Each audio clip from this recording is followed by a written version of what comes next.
김용민 라이브 애청자 여러분 안녕하세요. 지금부터 뉴스 듣기 평가를 시작하겠습니다. 김용민 라이브에서 방송된 내용 중에서 한 장면을 듣고 뻐꾹뻐꾹 안에 들어갈 내용을 맞춰보세요. 문제가 생각보다 빨리 지나갈 수 있으니 잘 듣고 정답을 보내주세요. 그럼 문제 나갑니다.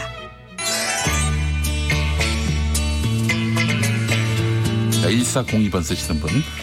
맨정신으로 한 합의도 모르쇠 하는데 술 마시고 한 합의를 인정할까요?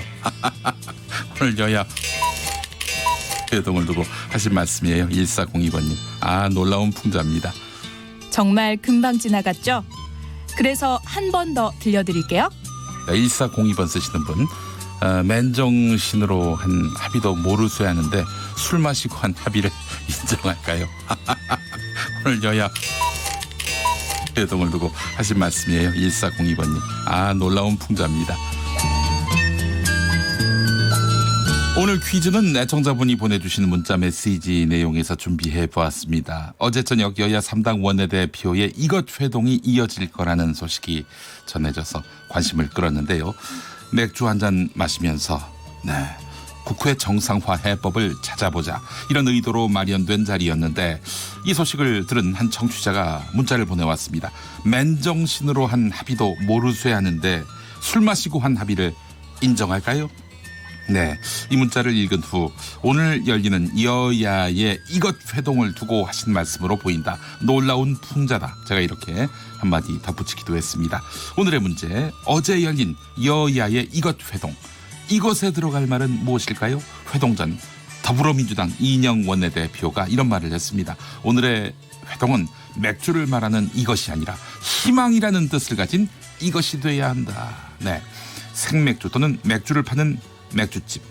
자, 그렇게 또 정의가 되는데요. 이것은 무엇일까요? 정답은 두 글자입니다. 정답 보내주실 곳은 샵 9730, 짧은 문자 50원, 긴 문자 100원, KBS 모바일 앱으로 보내시면은 콩으로 보내시면 무료가 되겠습니다. 기상천외한 오답도 정답으로 인정하겠습니다.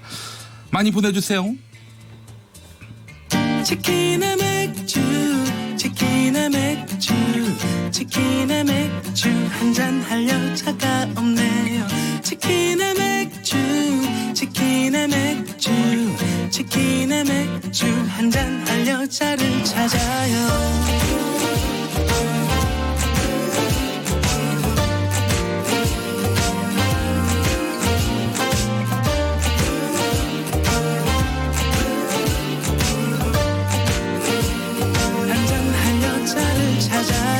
관심 없는 것 같아 내 눈엔 가끔 아닌 것 같아도 넌 결국엔 또 다른 남자들과 똑같이 대해 baby.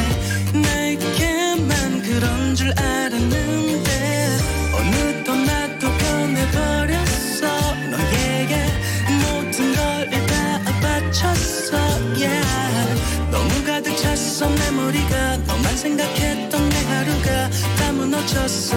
But 내 주위엔 치킨의 맥주, 치킨의 맥주, 치킨의 맥주 한잔 할 여자가 없네요. 치킨의 맥주, 치킨의 맥주, 치킨의 맥주 한잔 할 여자를 찾아요. 너무 바쁜 것 같아 그때는 baby. 너무 나쁜 것 같아. So bad girl. 또 빠져들어 네 목소리를 듣고 싶어. 자꾸만 전화기를 들었다 놨다 해. 나 허전해서 yeah. 어떻게 이제 너무 늦었어. 저 해가 뜨는지도 몰랐어. 밤새 뒤척이다 네 생각에 또 혼잣말만 해. 나도 몰래 잠들어버렸어. 난 오늘도 치킨의 맥주, 치킨의 맥주, 치킨의 맥주 한잔 할 여자가 없네요. 치킨의 맥주, 치킨의 맥주, 치킨의 맥주 한잔 할 여자를 찾아요. 너 말고 다른 여자 눈에 들어오지 않아 yeah. 매일 보고 싶은데 널 갖고 싶은데 oh baby.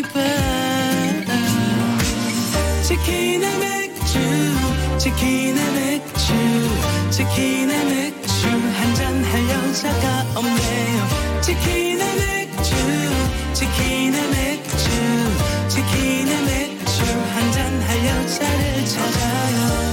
Like chicken, oh chicken, like chicken, ooh, like chicken, oh chicken, like chicken 한잔 할 여자를 찾아요.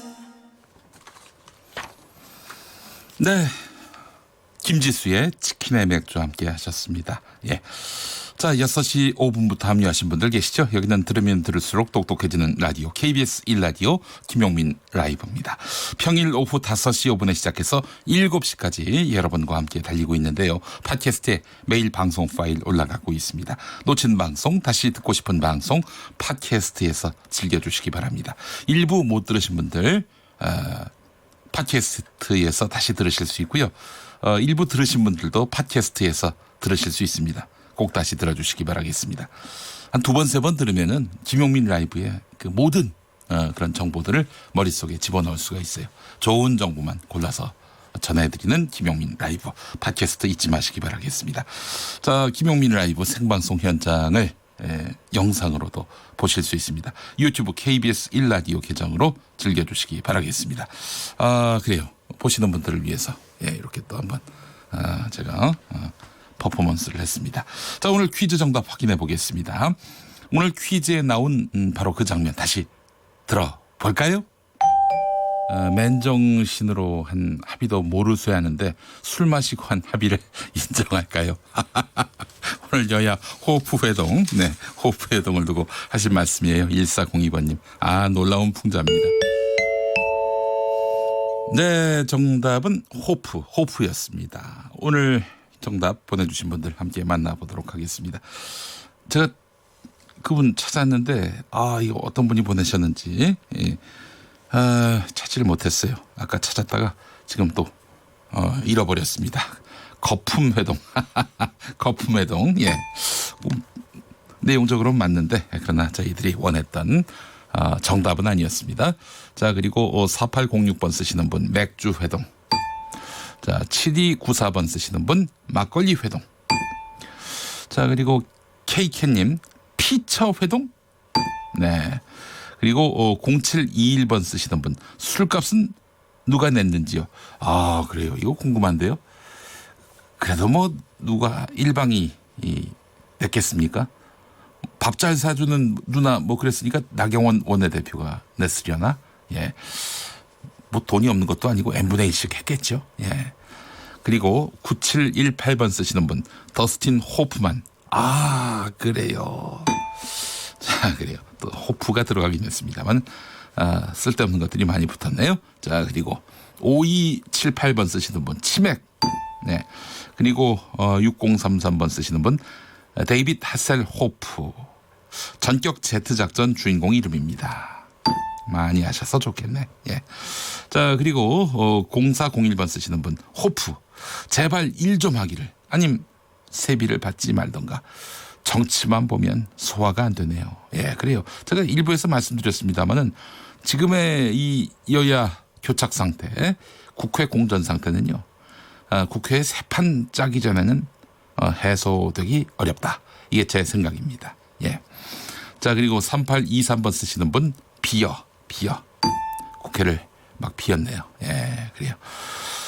4200 쓰시는 분 정답 호구. 합의 잘못하면 계속 호구됩니다. 네. 자, 그리고 2300번 쓰시는 분 하나마나. 네. 그 내용은 맞는데 말이죠. 예.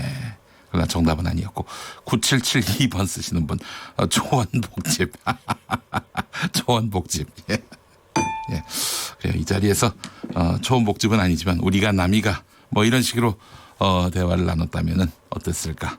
우리가 국민의 민생을 책임지는 그런 국회의원으로서 우리가 남이가 뭐 이렇게 얘기를 나눴다면 어땠을까요? 지역감정 차원이 아닌. 네. 술값은 이인영 대표가 냈다고요? 2015번 쓰시는 분. 몰랐네요. 여당 대표니까. 예, 그래요. 누나가 냈겠죠라고 쓰신 김선미님. 이인영 대표가 냈대요. 예, 그래요. 알겠습니다. 자, 여러분 재밌는 정답, 오답 많이 보내셨어요. 감사합니다.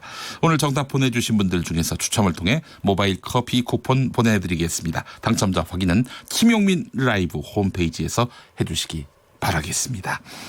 자, 라디오 정보센터 잠깐 갔다 오겠습니다. 정한나 씨. 강경화 외교부 장관이 경제협력개발기구 OECD 연례 강요이사회 참석차 방문하는 프랑스 파리에서 한일 외교장관 회담을 갖습니다. 경제협력개발기구 OECD가 세계 교역 둔화 등에 따른 수출 감소와 제조업 구조조정 영향을 반영해 우리나라의 올해 경제 성장률과 내년 성장률을 하향 전망했습니다. 서주석 국방부 차관은 5.18 민주화운동 진상규명조사위원회 구성이 완료되면 즉시 임무를 시작하도록 만반의 준비를 하겠다고 밝혔습니다. 이른바 갑질폭행 등 혐의로 구속 기소된 양진호 한국미래기술 회장이 회사 돈을 빼돌린 혐의로 검찰에 추가 송치됐습니다. 이란 서부의 터키, 이라크와 접하고 있는 지역에 대해 외교부가 여행 경보를 한 단계 높여 여행 자제에서 철수 권고로 상향 조정했습니다. 지금까지 헤드라인 뉴스였습니다.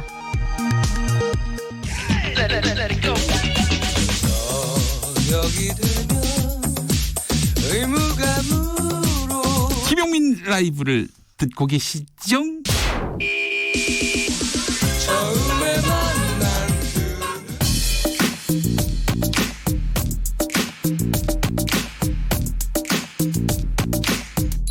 쏙 인터뷰. 귀에 쏙 맘에 쏙 쏙쏙쏙 쏙 인터뷰 시간입니다. 전국 교직원 노동조합이 다음 주면은 결성 30주년을 맞이합니다.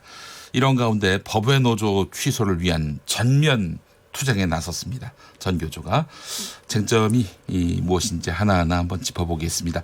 김현진 전교조 수석 부위원장 스튜디오에 직접 나왔습니다. 어서 오십시오. 네, 안녕하세요. 예, 부위원장님. 네. 자, 결성 30년이네요, 벌써. 네네. 예, 제가 그 중학생 때였는데 전교조가 결성되고, 그래서 말이죠. 학교마다 이제 해직되시는 네. 선생님 계셨고, 그래서 또 학생들하고 또 네. 선생님 사이에 눈물의 또 이별.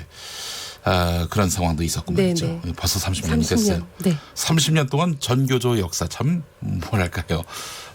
이 정치 상황에 따라서 네. 합법화도 됐고 네. 불법화도 됐고 네. 뭐 선생님들이 또 해직되기도 하고 복직하기도 하고 뭐 참 곡절이 많았습니다. 네, 지금도 또 해직 교사가 있고요. 네, 글쎄 말입니다. 그 이야기를 한번 나눠봤으면 좋겠는데 네. 제야 원로들, 그 백기환 선생을 네. 비롯한 제야 원로들과 시민사회단체가 어제 청와대 네. 앞에서 기자회견을 했어요. 네, 네. 뭘 요구하는 겁니까? 이 정교조 결성 30주년이고 네. 촛불 정부라고 자칭하는 우리 문재인 정부에서 네네. 취임 2주년이 넘도록 전교조 문제를 더 이상 미뤄서는 안 된다. 지금 전교조가 어떤 네, 상태예요? 지금 전교조가 법외 노조 상태에 법외 있습니다. 노조. 오, 그래요. 법외 네. 노조. 네. 법내 노조와 법외 노조 어떤 네. 차이가 있습니까? 법외 노조라는 거는 불법은 아니고 법적인 지위를 박탈당했다 이렇게 이해하시면 편할 것 같아요. 그게 무슨 구분이 있습니까? 노동조합이 법적인 지위를 갖는다는 것은 네. 노동조합으로서 할 수 있는 뭐 교섭도 할 수 있고 권한도 가질 수 있는데 네. 예를 들자면 예전에는 휴직을 하고 전교조 간부 활동을 하면서 전교조 일을 할 수 있었는데 이른바 전임자, 네, 노조 네. 전임자. 네. 예. 근데 법외 노조 상태에서는 각 지역 교육감에 지금 현재 허락을 받아야 되는 상황에서 허락이 안 되는 지역들이 있어요. 보수 교육감이라고 하는 대전, 대구, 뭐 경북, 경기에서는 허락을 안 해주기 때문에 경기도요? 네네. 이재정 교육감은 진보 교육감으로 네. 분류되지 않습니까? 경기가 이번에 좀 허락이 안 된 이런 상황이 있어서 그래서 지금 현재 9명의 우리 간부가 직위 해제되었습니다. 직위 해제는 네. 해직된 겁니까? 해직은 아니 교사의 직위를 박탈하는 거죠. 그래서 지금은 이제 교사가 아닌 상태로 지금 네, 9명이 그렇게 상태에 있는 거고요. 근데 전에는 법내 노조였지 않습니까? 네. 전교조가. 네. 근데 언제 법내 노조에서 법외 노조가 됐습니까? 2013년 우리 이제 박근혜 대통령 네, 네, 들어서고 네. 나서 예.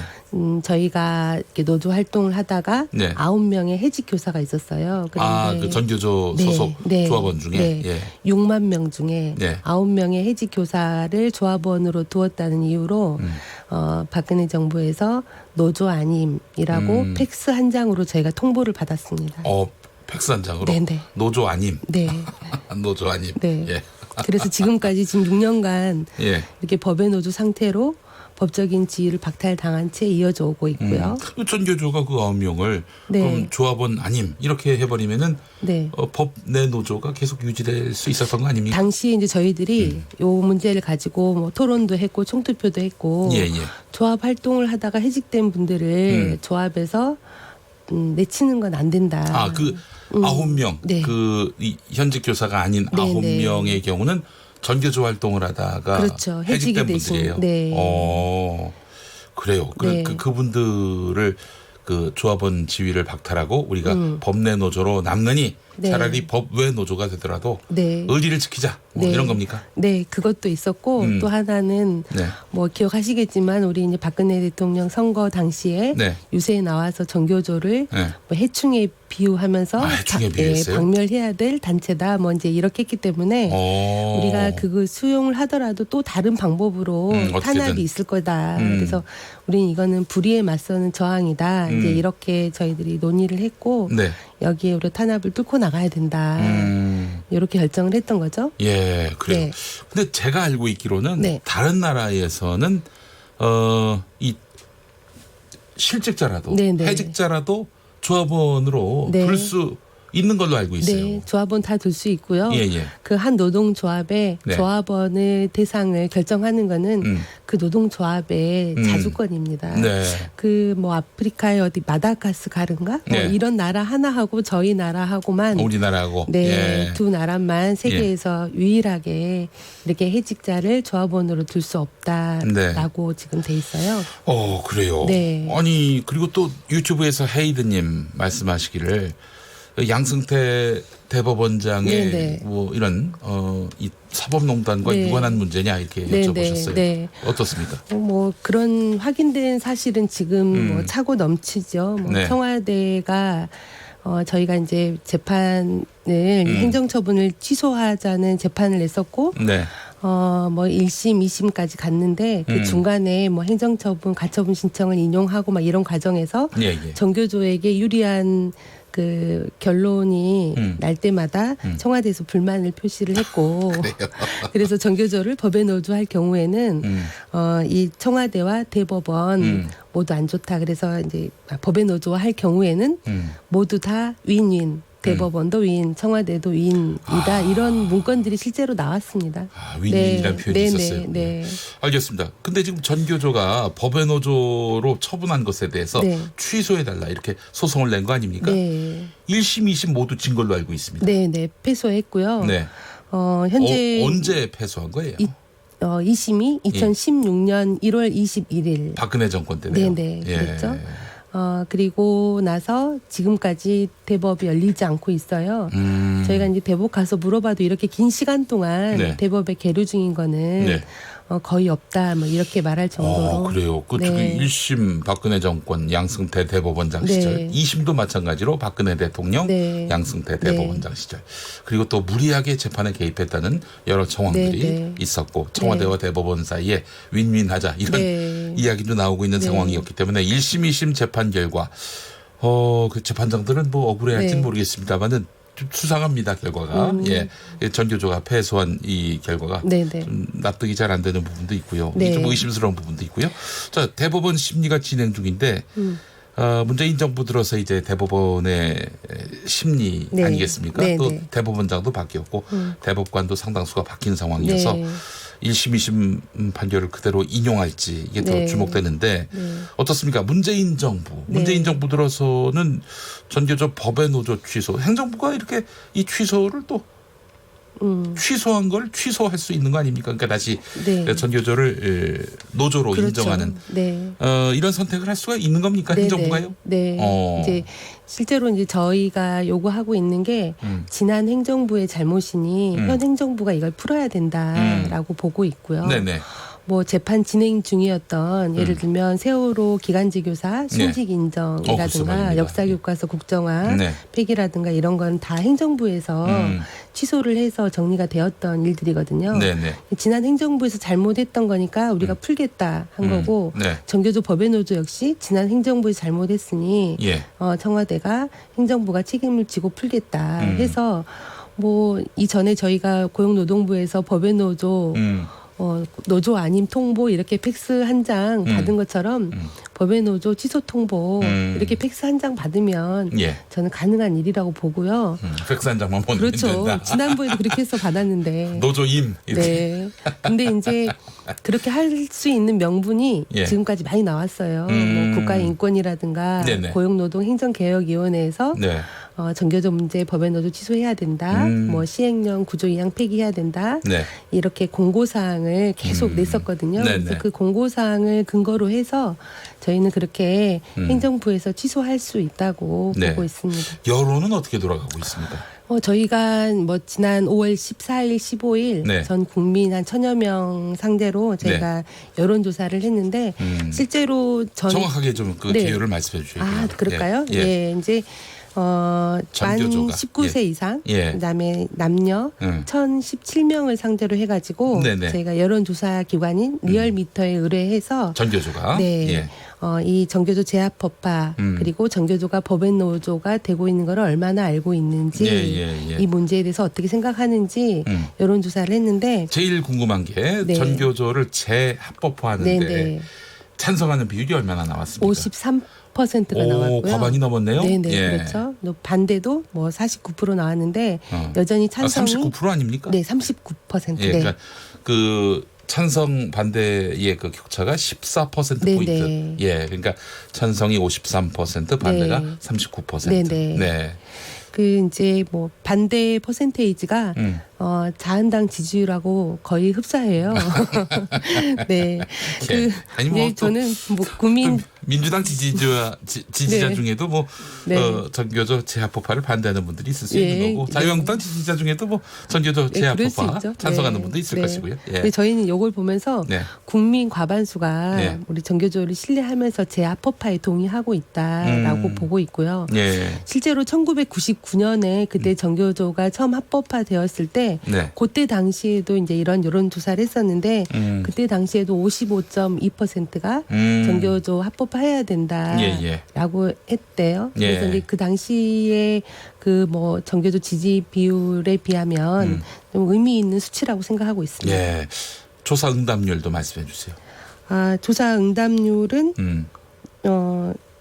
네. 조사 응답률 여기. 예.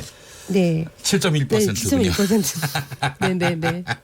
1000명대 조사니까 네네. 표본 오차가 95% 신뢰 수준에서 네. 플러스 마이너스 3.1% 네네. 포인트입니다. 이거 해줘야 됩니다. 네. 네, 방송에서. 네. 그리고 과반의 이제 국민들이 이제 찬성하는 것으로 나타났고 또 여러 또 행정기관들에서 또 국가인권위원회에서 전교조 재합법화에 대해서 네. 이제는 행정부가 네. 선처를 해야 한다 네. 이런 입장을 밝혔는데 네네. 조선일보의 네네. 기사 하나 소개하겠습니다. 네. 이 와중에 전교조 법외노조 취소 대대적 투쟁, 친일 교가 폐지, 혁신 학교 확산 등 교육 현장에서 각종 논란을 만들고 있는 전교조가 오는 28일 결성 30년을 맞는다. 전국 시도교육감 17명 가운데 14명이 전교조 출신이거나 친전교조 인사라 사실상 교육 권력을 장악했지만 전교조는 현행법상 노조 지위를 잃은 상태다. 이게 바로 이제 전교조에 대해서 반대하는 입장을 가진 보수 진영의 시각, 네네. 그 시각의 일면을 볼 수 있는 그런 기사가 아닌가 싶은데요. 네. 어떻게 보세요? 저는 뭐 이런 보수 진영의 시각은 전교조에 대한 불편함이라든가 또 전교조가 가지고 있는 사회적 영향력이 아직도 있다고 생각합니다. 예. 여기에 대한 이제 반발 심리가 아닐까 생각하고요. 저는 이제 이 조선일보 기사에서 왜 논란이라고 하는 이 부분들, 그러니까 네. 친일 교가 폐지가 왜 논란인가. 우리 아이들을 가르치는데 당연히 친일 교가는 폐지돼야 되는데 예. 이거를 논란이라고 표현한 부분에 대해서도 저희들은 상당히 좀 의구심이 있는 거고요. 저희가 또 혁신학교 관련해서도 뭐 아이들도 선생님들도 학부모도 모두가 행복하게 하는 이런 학교를 만들겠다라는 게 혁신학교인데 이거를 논란으로 너무 과대해서 해석하고 있다라고 예. 보고요. 뭐 저희는 이제 보수 진영에서 이런 시각들을 나타내는데 아까 말씀드렸던 인권위원회에서 네. 저희 법의 노조 문제를 해결하라고 공고했던 이런 시기가 바로 이명박 박근혜 때 예. 임명한 보수적인 네. 인권위원회에서도 예. 전교조 문제를 해결해야 된다라고 그랬어요? 네, 이야기를 했기 때문에 예, 예. 저희는 충분히 이 문제를 해결할 수 있는 또 근거나 명분은 저는 있다고 봅니다. 예. 정부가 어떻게 응답할지 함께 네. 지켜보도록 하겠습니다. 네, 네, 속 인터뷰 김현진 전교조 수석 부위원장과 함께했습니다. 오늘 시간 내주셔서 감사합니다. 네, 고맙습니다. 네, 6시 31분 지나고 있습니다. KBS 교통정보센터로 가보겠습니다. 김민희 씨. 퇴근 차량들이 몰리면서 상습 정체 구간 중심으로 정체가 심합니다.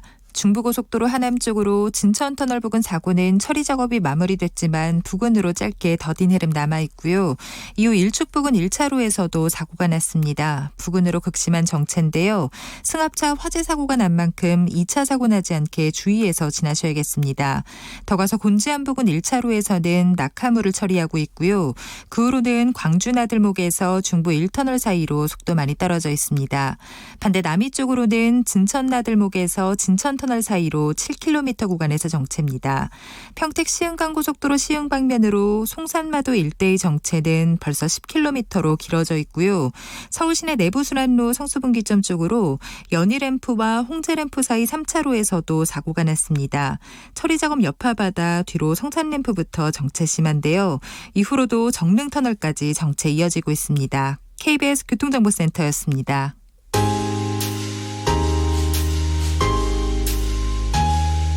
당신의 퇴근길, 야근길, 장보는 길, 학교길, 귀갓길, 정처 없이 걷는 길. 그 모든 길에 함께합니다. 똑똑해지는 시사라디오 김용민 라이브.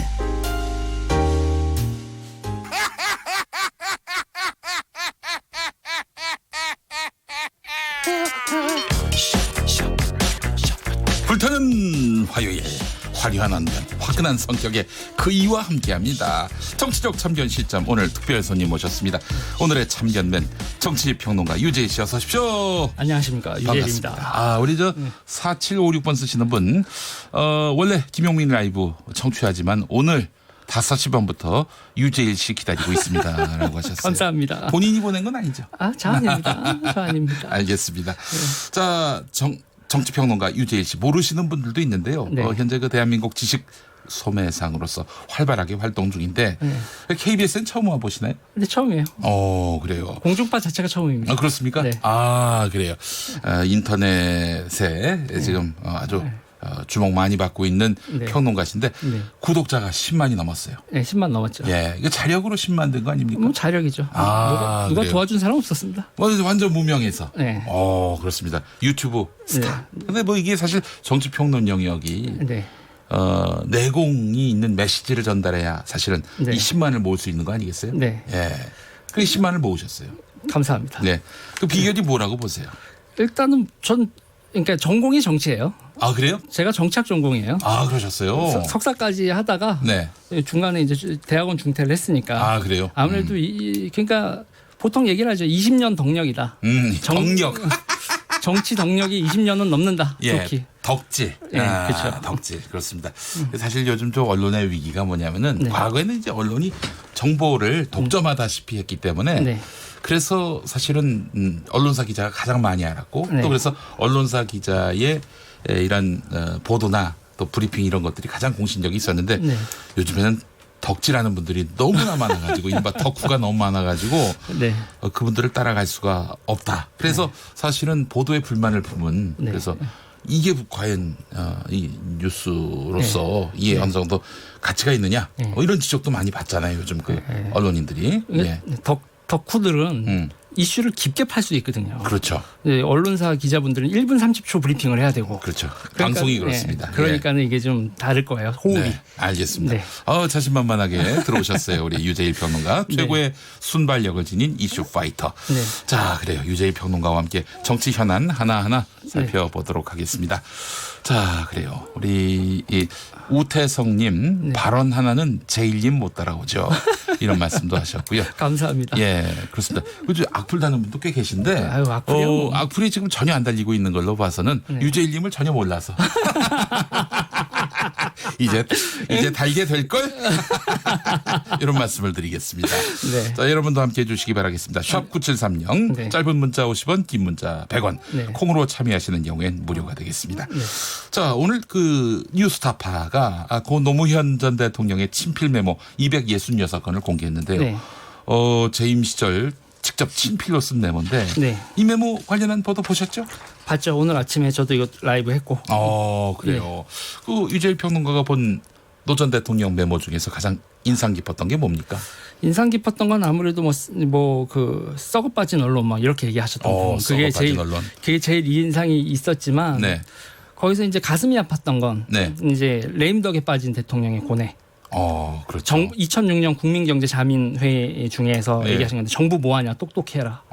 자기 말을 안 듣는 정부를 향한 그런 모습. 이게 네. 그 국민이 누군가가 네. 자신한테 한 얘기가 아니라 네. 대통령인 자신이 이 자신의 어떤 스태프가 되는 사람들에게 정부 뭐하냐 똑똑히 해라. 그게 이렇게. 이제 마음이 확 레임덕에 빠진 대통령은 이 말이 가슴에 팍 닿았을 거라고 생각을 해요. 그 관료들이 그 정권 재창출이 거의 불가능한 정부였잖아요. 그렇죠. 그때 이제 정부들이 일명 관료들 대탈출 시대였었는데 관료들 대탈출 시대. 예, 2006년이면 그때 이제 대통령이 힘드셨겠죠. 예. 또 뭐가 있었습니까? 그리고 이제는 이게 시간 순에서 따라 다른데 네. 2003년에는 되게 하는 지혜를 모아보자. 그 집권 초기 아닙니까? 그렇죠. 2003년 그러니까 시도지사 회의였는데 의혹이 보이시고 그 다음에 2005년에는 갑갑함을 얘기하시기 시작하죠. 예. 시간이 참 많이 걸린다. 참 느리다는 느낌이다. 네.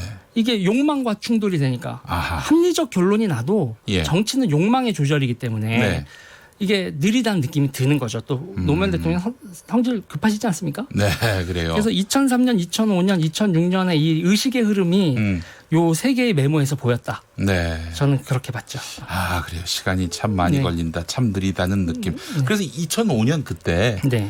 노무현 대통령이 당시 한나라당 야당에게 대연정을 그쵸. 제안했었어요. 그러니까 이 강요 자리 일부분을 야당한테 줄 테니까 같이 협치해서 좀 뭔가 바꿔나가자 이렇게 제안한 건데 당시 이제 박근혜 대표가 이런 제안에 거절하지 않았습니까? 그렇죠. 예. 그러니까 노무현 대통령이 일을 하고 싶었다고 봐요. 그러니까 이게 우리가 보통 얘기할 때 중도 좌파, 중도 우파 여러 가지 하지만 중도파들은 일을 중심으로 보고 이제 극단주의자들은 이제 집권만 보죠. 권력만 보는 거죠. 권력. 그런데 이제 저는 그런 일을 하고 싶었던 대통령의 그 합리성이 진영 논리 속에 밟혔다. 그렇게 보는 거죠. 그래서 사실은 이제 집권 마지막 해에 노무현 대통령이 개헌을 제안했었어요. 집권 마지막 해에. 그래서 당시 야당은 대체 무슨 꿍꿍이가 있느냐 이런 거에만 집중했었는데 노 대통령은 5년 단임제로는 이건 뭐 대통령이 일할 수 있는 권력 구조가 아니다라고 판단을 해서 내가 뭐 무슨 정권을 더 해보겠다고 하는 건 아니니까 한번 좀 논의해보자라고 제안했다가 그건 역시 이런 지하에 거절당했습니다. 그러니까 노무현 대통령은 한국 정치가 이 극단적인 진영 논리에 빠진 거에서 그러니까 지역 정치만 극복을 하면 그 다음에 나아질 거라고 생각을 했는데 그걸 호남과 영남을 자기 자신이 그렇게 몸바쳐서 그걸 극복했는데도 진영 논리에 빠져서 일이 안 되는 건 똑같은 걸 보고 이건 권력 구조의 문제. 그러니까 87년 체제를 해체해야 된다. 그래서 이제 이 헌법을 바꾸자는 제안을 했는데 그 진영 논리를 익숙해져 버린 정치인들은 다 권력 획득으로만 생각을 하는 거죠. 합리성을 회복하려는 대통령의 생각은 뭐 그냥. 네. 잘 모르는 분들을 위해서 87년 체제 얘기하셨어요. 그게 네. 뭡니까? 87년 체제는 지금 우리의 제도인데 기본적으로 김영삼, 김대중, 네. 그다음에 이제 노태우, 김종필, 노태우 이 넷이 예. 지역 분할 구도에 의한 소선거구제 그리고 5년 단임제. 네. 그러니까 이거는 철저히 정치 지도자 4명이 각자 예. 자기 지역 하나씩을 먹고 수도권에서 승부를 보자. 그러네요. 그렇죠. 그 YS는 부산 영남, 네. 그리고 저기 대구 경북은 또 노태우, 그리고 호남은 김대중, 그리고 이제 충청은 김종필 네. 이 형님이 그러고 맡으시고, 예, 그렇게 해서 결국 최종 승부는 수도권에서 보자. 네. 그래요. 지금은 이제 뭐 4당 체제는 아니지만은 네. 양당 체제 아니겠어요? 네. 그게 사실 87년 체제의 연장 아니겠습니까? 네. 예, 알겠습니다. 자, 노무현 대통령 메모를 우리가 보고 있는데 네. 한국 언론, 특히 그 노무현 대통령하고 각을 세웠던 이른바 보수 언론, 네.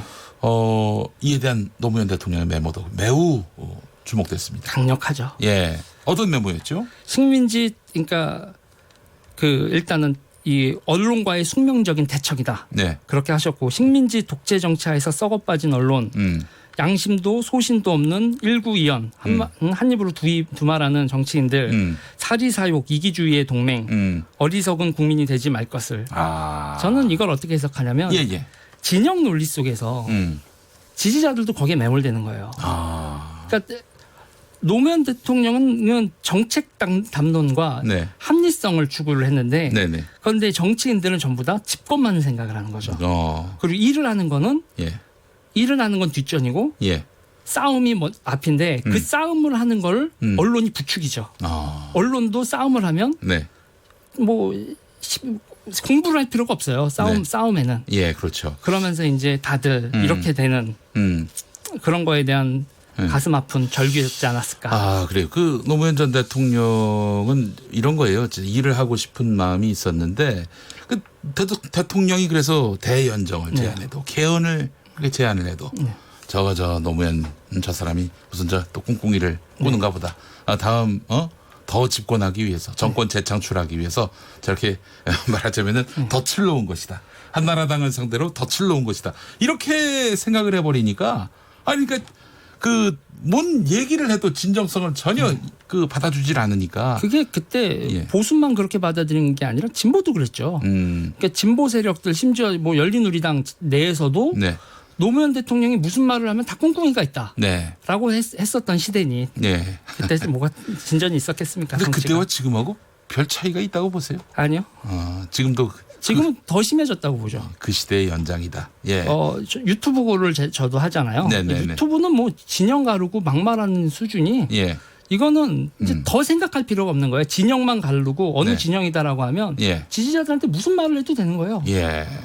그러다 보니까 그 상대방을 비방하기 위해서는 가짜 뉴스도 손을 세게 되고요. 막말, 혐오.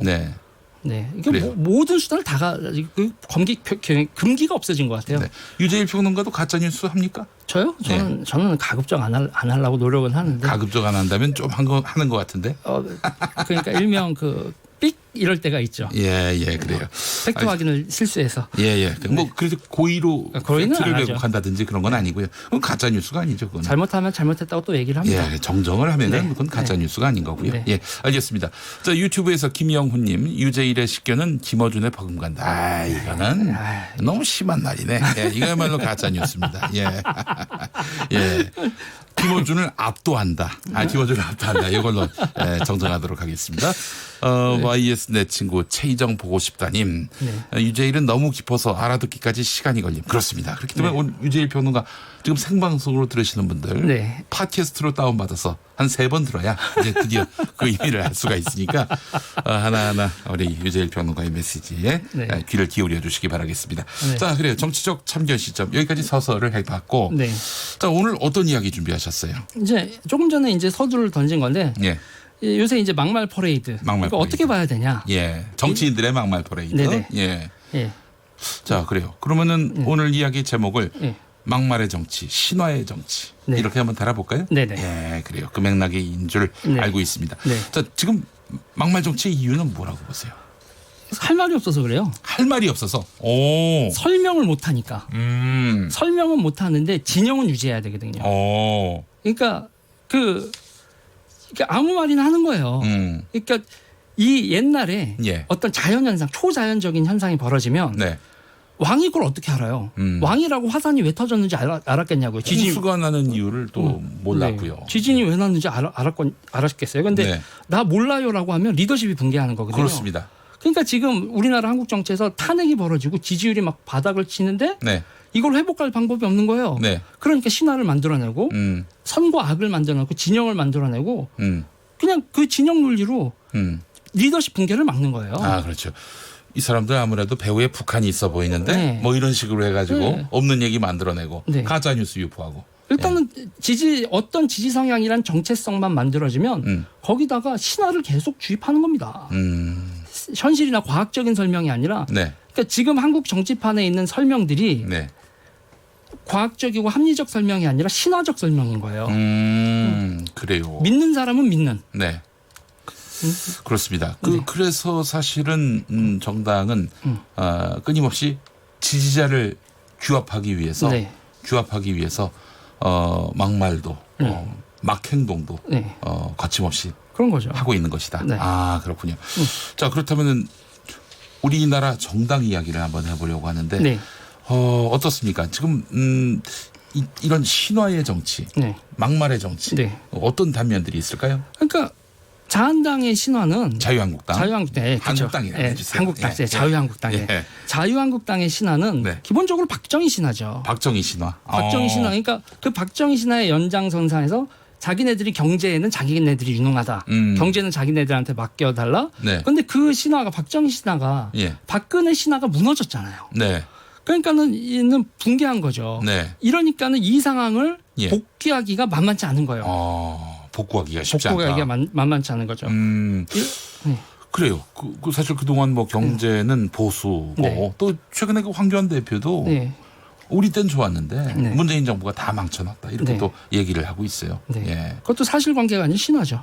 신화. 네. 예. 사실관계의 영역에서의 이야기가 아니라 신화의 영역에서 이야기하는 것. 그러니까 네. 결국 우리는 경제를 잘한다. 네. 이런 것들을 이제 이야기하기 위해서 네. 예. 대립 구도를 만들고 그렇죠. 선과 악의 구도를 네. 만들고 알겠습니다.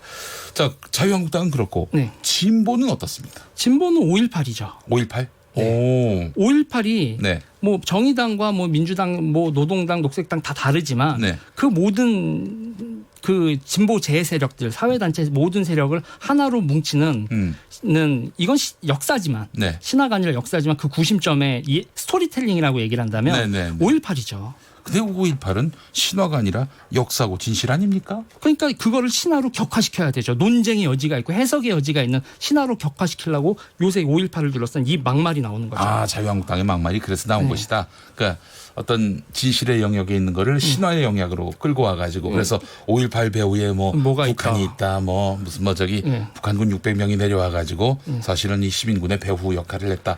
이렇게 얘기를 만들어내는 것이다. 다르게 볼 수 있고 다르게 해석할 수 있다고 자기네들의 신화가 붕괴된 거를 네. 그거를 복구할 능력이 없으니까 네. 상대방의 신화를 끄집어내리는 거예요. 역사를 신화로 끄집어내리는 거죠. 사실 그렇죠. 박근혜 대통령 그 이전에는 네. 이 5.18에 대해서 폄훼하거나 네. 왜곡하거나 이런 시도가 없었던 것 같아요. 보수 정당 안에서도.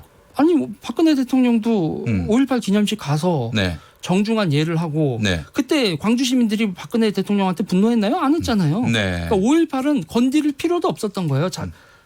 지금은 이제 자기네들 신화가 붕괴하니까 그거와 필적하는 저쪽의 신화를 붕괴시키려고 하는 시도가 있는 거죠. 그렇군요. 네. 5.18을 역사적 진실에서 네. 해석의 여지가 있는 신화로 격화시키려 한다. 네. 근데 또 신화라고 부르면 기분 나빠하잖아요. 네, 그렇죠. 5.18에 숨은 실체가 있다. 우리가 알지 못했던 실체가 있다. 네. 그래서 북한에 있는 아무개하고 광주 시민 아무개가 네. 실은 같은 사람이다. 뭐 이런 얘기도 만들어내고 이 신화를 또 사실로 포장하려는 그런 시도도 있어요. 그러니까 가짜 뉴스죠. 가짜 뉴스. 사실이 아닌 걸 사실로 만들려고 하니까. 그래요. 알겠습니다. 그런 해석을 하시는군요. 네. 자유한국당의 이런 막말 정치. 그렇기 때문에 의도는 지금 위기감의 표시로 읽힐 수 있다 이런 말씀으로 보입니다. 그렇죠. 그러니까 결국은 지지자를 결집하는 거죠. 그러니까 리더십이 붕괴하면 안 되니까. 그런데 말이죠. 네. 그런 5.18 왜곡으로 네. 결집될 지지자들이 있을까요? 그게 우리나라에서 35%를 보여줬죠. 얼마 전에 여론조사에서도. 그러니까 이게 무서운 거죠. 네. 그러니까 진영 논리라는 게 이렇게 무서운 거죠. 예, 예. 그리고 여기서 보면은 결국은 이게 신화의 영역이 되니까 네. 이게 정치는 협상가와 정치가의 영역이어야 되는데 이제는 그렇지. 선동가와 예. 포교를 하는 거죠. 포교를. 전도를 하는 거예요. 그 전도의 장소가 예. 유튜브지 않습니까? 유튜브. 오, 그래요. 수많은 그 전도사들이 쫙 나오고 이제 진보도 반성을 해야 돼요. 진보도 이제 진보에서 작년에 이제 민주당에서 내분 사태가 있었던 여러 가지 상황에서도 네. 결국은 그것도 정치를 신화의 영역으로 가지고 왔거든요. 그러니까 민주당 내분 사태도는 그 규모가 좀 작았지만 예. 지금 이 박근혜 대통령을 중심으로 한 이 태극기 결국은 이 어마어마한 규모의 유튜브에 모여 있는 이 신화 구조는 네. 결국 박정희 박근혜 신화 그리고 그 리더십을 복구해서 그 전도 행위를 통해서 35%의 지지율을 확보를 하는 걸 성공하고 있는 걸 보여주고 있는 거죠. 이제. 그렇다면 우리가 지금 인터넷에 만연하고 있는 가짜 뉴스는 실은 신화, 네. 정치를 신화로 만들려고 하는 또 신화로 복원시키려고 하는 그런 음모가 서려 있다 이렇게 보시는 거네요. 전도죠. 전도. 예, 알겠습니다. 그래서 요즘 사실 보수 언론들이 굉장히 위기감을 느끼고 있어요. 네. 유튜브로 지금 고객들이 다 가버렸어요. 그러니까요. 예. 그래도 보수 언론들은 그래도 네. 설득을 하려고 하잖아요. 네. 그렇죠. 사실에 기반해서. 그래도 사실에 기반해서. 그 사실도 대체로 좀 부실하지만은 네. 예, 어쨌든 네. 설득을 하려고 하는데 네. 지금은 저쪽 보수 유튜브는 그냥 설득이 아닌 선동을 하잖아요. 네. 자, 그렇다면은 자유한국당이 네. 뭐 당 차원에서 이러는 것인지는 이제 뭐 해석이 좀 부분하겠습니다만은 일부 정치인들 같은 경우에는 네. 5.18 망언이라든지 네. 이런 걸 통해서 정치를 자꾸 신화화하려는 네. 그런 태도를 보이고 있는데 더불어민주당은 어떻게 대처를 해야 된다고 보세요? 더불어민주당은 이거를 같이 그거를 하면 안 된다고 맞받아치면 안 된다고 생각하고 결국은 정책을 설명할 수 있어야 돼요. 네. 그러니까 더불어민주당도 네. 이게 뭐를 어떤 유혹을 느끼냐면 싸우면 공부 안 하고 나가서 싸우면 주목받고 인지도 올라간단 굉장히 말이에요. 생명성이 뚜렷해지고 네. 그래서 말하자면은 이 자기들 지지층을 또 네. 결집시켜가지고. 그렇죠. 예. 의원회관에서 보좌관들하고 모여서 이해관계자들의 얘기 듣고 조율하고 네. 입법 정책 해봐야 예. 주목받지 않는 거예요. 뭐 그런 게 있는지도 몰라요, 네. 사실은. 예. 그러니까는 그러면 그건 고비용 저효율의 정치가 되는 거예요. 사실 우리 국민 입장에서는 꼭 필요한 정치지만 정치인 본인이 재선을 하고 정치적으로 성장을 하는 데에는 별 쓸모가 없는 거예요. 그냥 욕 한 번 하고 네. 대립각 세우고 싸우고 그러면 확 주목을 끄는데 그러니까 한국 정치는 이게 자꾸 신화의 정치, 진영의 정치, 정체성의 정치 이렇게 가는 거죠. 네.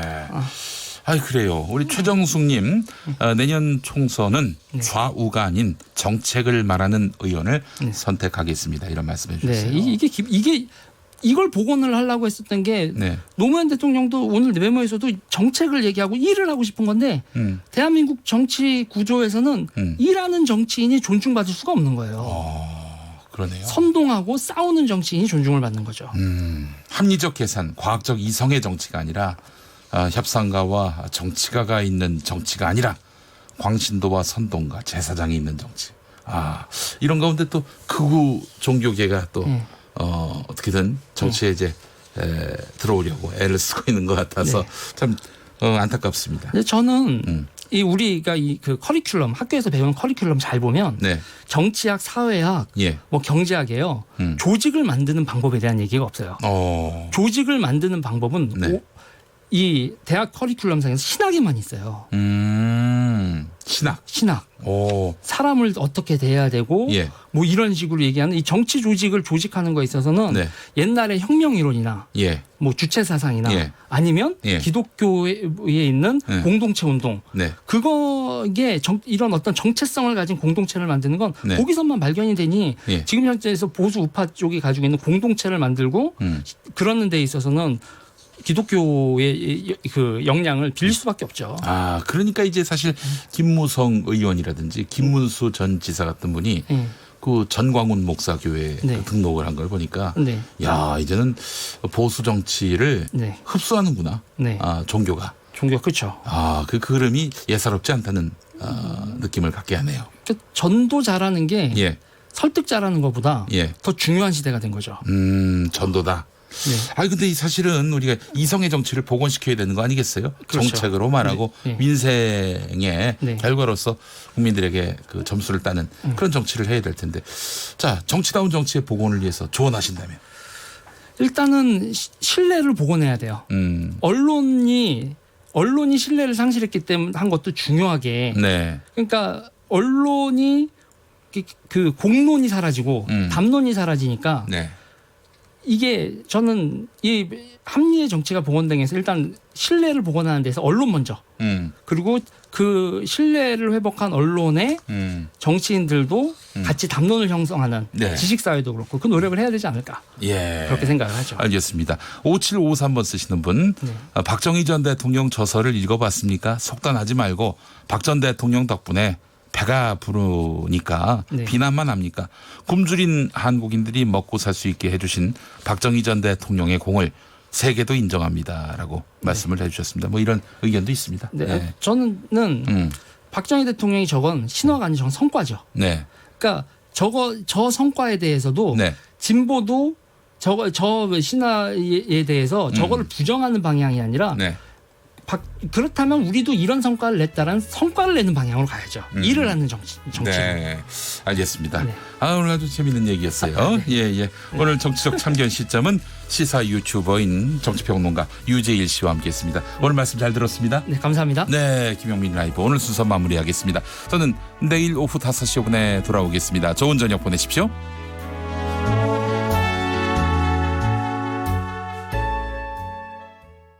당신이 대한민국입니다.